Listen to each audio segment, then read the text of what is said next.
On EWTN News Nightly, as winter descends on Afghanistan, one charity wants to provide an unusual gift of warmth. Plus, a man in Britain says that he enjoys a Yuletide hobby that never gets old.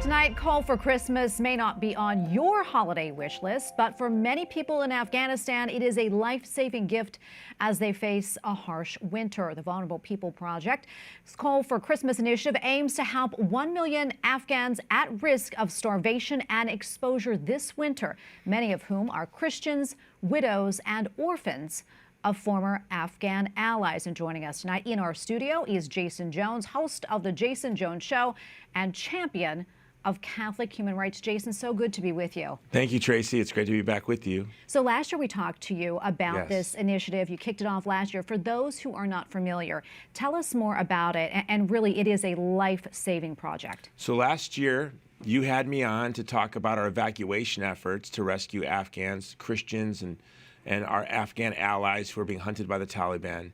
We raised so much money that we were able to begin to address the crisis of starvation and exposure that we believe we probably fed more people than the World Food Program last year. We launched our Call for Christmas campaign because the only 50% of Afghanistan right now is suffering from severe hunger. That's 50% of the country is suffering from severe hunger.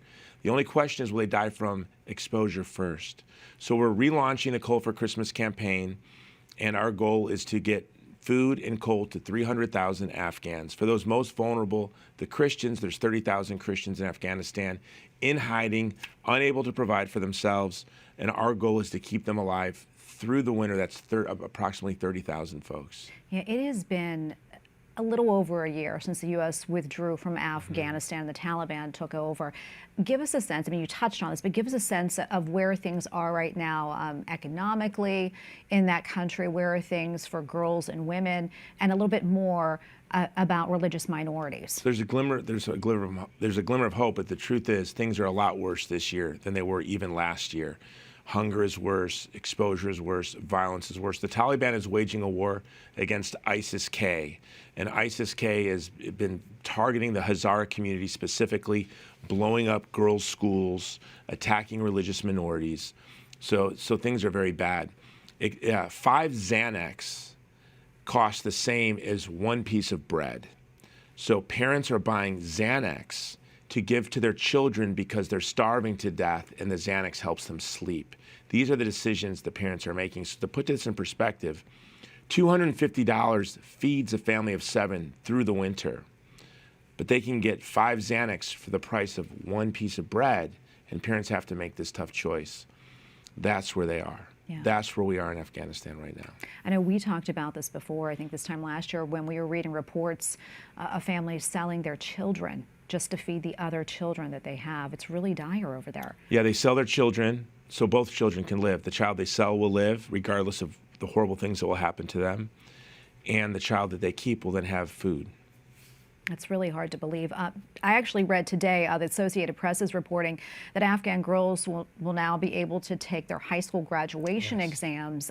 But we did hear before that they barred girls from attending middle school and high school. What more do you know about this? Does this signify a change in policy? There's a change, and this is the glimmer of hope. So our organization, VPP, right now provides armed security guards that have installed security cameras at 4 girls' schools that serve religious minority communities.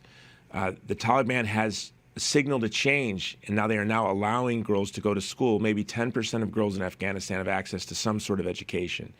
And the Taliban is waging a war against ISIS. ISIS is targeting girls' schools. In fact, several weeks ago, they bombed a Hazara school, killing 22 girls, and VPP then paid for those funerals. What was heartbreaking for us is that school was on our list of schools to be secured. We've ordered the schools in order of risk, and it was really heartbreaking for us to see a school that we were looking to secure in the coming weeks that was targeted.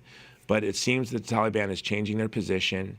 They are now open, and even in some places it seems supportive of girls' education. That is a glimmer of hope, and that is good to hear. Something on a different note, I wanted to kind of get your perspective on. Former Secretary of State Hillary Clinton, she recently compared the U.S. to Afghanistan and also Sudan when it comes to abortion and women's rights because of Roe being overturned. What's your reaction to that? It's the first I heard of this. I've worked in both countries. That is really the most offensive thing I've ever heard. And I can't imagine how devoid of empathy former Secretary of State Hillary Clinton could be. Women are hiding. Our organization this week is working to rescue a girl who ISIS had told the parents that they're going to come and take her on her birthday and marry her off to one of their fighters. That a former Secretary of State could say something like that for political points in the United States is really, I did not hear that, and that's quite offensive. Yeah. And I'm glad she remembered Afghanistan. You know, Mother Cabrini said to Pope Leo XIII in 1988 when she wanted to go to China, and Pope Leo XIII said, "That's awful ambitious." She said, "Well, my real ambition is Afghanistan." And he said, "Afghanistan?" She said, "I feel the world has forgotten Afghanistan, so I remember." Yeah, well, we're glad that you remembered Afghanistan. Let's remember. Yeah, let's remember it. And absolutely, for people who are watching this and wondering how they can help, tell us where we can get more information for your Coal for Christmas initiative. Go to coalforchristmas.org. The best gift we can give this year is a child in Afghanistan coal for heat and food. $250 will keep a family of 7 alive through the winter. EWTN, as you know, not only helped us rescue so many vulnerable people, but keep tens of thousands of Christians and other minorities alive. We want to double what we did last year, this year, because it's even worse this year. Yeah, Jason, thank you so much, my friend, for what you do. We appreciate it. God bless you. Thank you, Tracy. And finally, tonight on this feast,